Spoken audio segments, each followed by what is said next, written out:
influence the Ukraine crisis. My name is Michael Volchak. I attended the university from 1986 to 1991. I got a bachelor's in political science and a master's in international relations.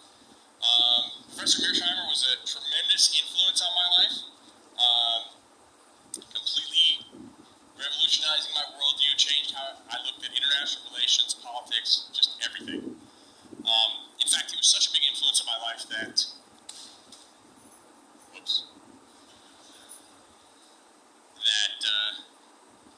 when I went home for the summer, between one of the school years, leaving my college girlfriend here, she gave me a little keepsake picture book, and she said, "Here, to remember the people you love." And inside was a picture of her on the right, and a picture of Professor Mearsheimer on the left. It's a true story.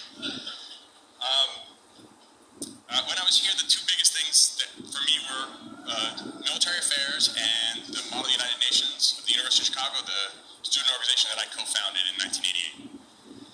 And at that time, I discovered that you need a faculty advisor in order to have a registered student organization. So, of course, I thought for about 2 seconds, and then I went to see Professor Mearsheimer. And I'm not sure if he remembers this, but I asked him, "Will you be our faculty advisor?" And he said, "I will sign the piece of paper if I never have to do anything else after that." So I had found my faculty advisor. So, without further ado, I would like to introduce the R. Wendell Harrison Distinguished Professor of Political Science, Professor John J. Mearsheimer.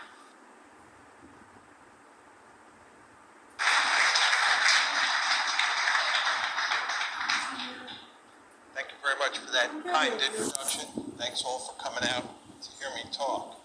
The subject I want to talk about is the causes and consequences of the Ukraine crisis, which of course has been in the news in a really big way since February 2014, and indeed there was a big story on the civil war in eastern Ukraine in the newspapers this morning. The outline I'd like to follow is I'd just like to make a number of preliminary comments to give you some background on this crisis. Then I'd like to give you my thinking on what caused the crisis. Then tell you why I think the conventional wisdom is wrong. Talk a little bit about the West's response so far to the crisis, which is just, in my opinion, making a bad situation worse. And tell you what I think should be done. And then finally wrap up with some discussion of the consequences. So let me start with some preliminary comments. First, with regard to America's core strategic interests. For me, core strategic interests are areas of the world where you're willing to fight and die. And in my opinion, outside of the Western Hemisphere, which is of enormous strategic importance to us, there are only 3 areas of the world that really matter. 1 is Europe, 2 is Northeast Asia, 3 is the Persian Gulf. And it's very important to understand that since this country got its independence in 1783, Europe has been the most important area of the world. Even though the Japanese attacked us at Pearl Harbor, we had a Europe first policy going into the war, and we had a Europe first policy throughout the war. And it's in large part because the great powers in Europe are more important than the great powers in Northeast Asia over time. Of course, the Persian Gulf was an important area because that's where the oil is, and oil is a critical resource that matters greatly in the international system. So those are the 3 most important areas outside the Western Hemisphere. And again, since the beginning of this country, Europe has been number 1. You want to understand that we're undergoing a fundamental shift of great importance. Asia, because of the rise of China, is going to be the most important area of the world for the United States. The Persian Gulf, because it's inextricably linked with Asia, oil flowing to India, oil flowing to China, the Persian Gulf will be number 2. And Europe will be a distant 3. We're basically leaving Europe in the rearview mirror. And of course, you want to keep this in mind because the Ukraine crisis is in Europe and it involves NATO. How to think about the geography of Europe. This is a simple, if not simplistic way of thinking about it, but here's a map. You can see where Ukraine is, you can see where Poland is, you can see where Russia is. The way I think about European security is There's France, Germany, Poland, Ukraine, and Russia. Of course, we're moving from west to east. These are the big kahunas. These are the big countries that matter. And of course, the two countries that matter the most historically are Germany and Russia, or for most of the 20th century, Germany and the Soviet Union. And I put them in red because, as you well know, both Germany and the Soviet Union fought bitter wars in Poland, in Ukraine, and we could add in Belarus as well, if need be. But as we go along here, you want to keep in mind that Ukraine is right next to Russia, and Poland is right next to Ukraine. And then out further west is Germany and France. Take this a step further. This is the ethnic breakdown of Ukraine. I'm going to show you a number of maps, all of which are designed to show you that Ukraine is a badly divided country, and what's taking place inside Ukraine today is in good part a civil war, and to that extent it doesn't have that much to do with what the Russians or the West are doing there. And as you can see in red, are mostly Ukrainian-speaking people, and then as you move further east, you're talking about lots of Russians, and certainly lots of Russian speakers.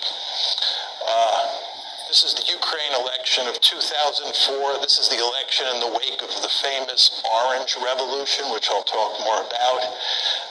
As you can see, the country is badly divided between the East and the West. The Russian speakers in the East and the Ukrainian speakers in the West.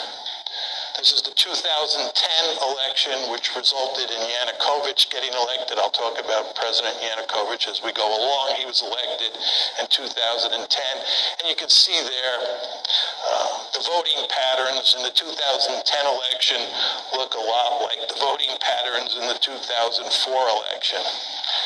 And then these are two recent surveys that came out from the International Republican Institute, that's here in the United States. This one says, if Ukraine could enter only one international economic union, which of the following should it be? And of course, the blue is the EU, and the light blue is the customs union, or actually the red is the customs union of Russia, Belarus, and Kazakhstan.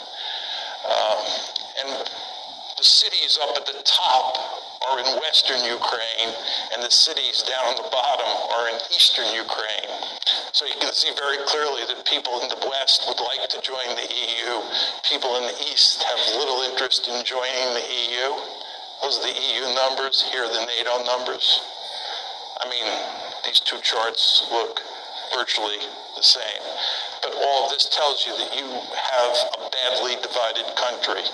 And the conflict between the West and Russia over Ukraine is played out in the context of this situation.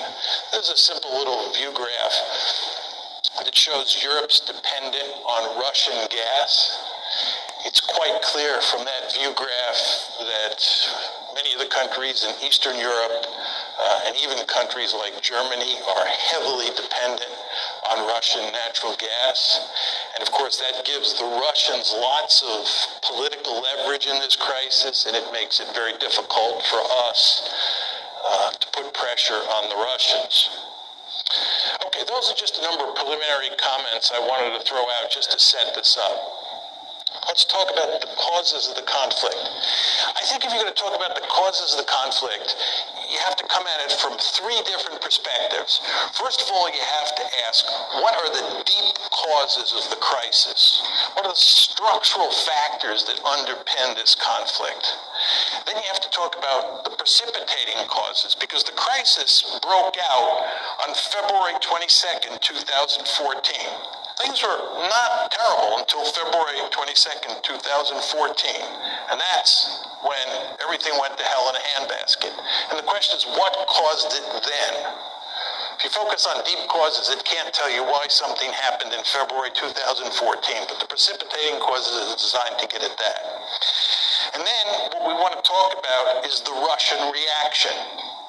Why the Russians did what they did with regard to Crimea, with regard to eastern Ukraine. We want to talk about exactly what they did and then why they Let's start with the deep causes.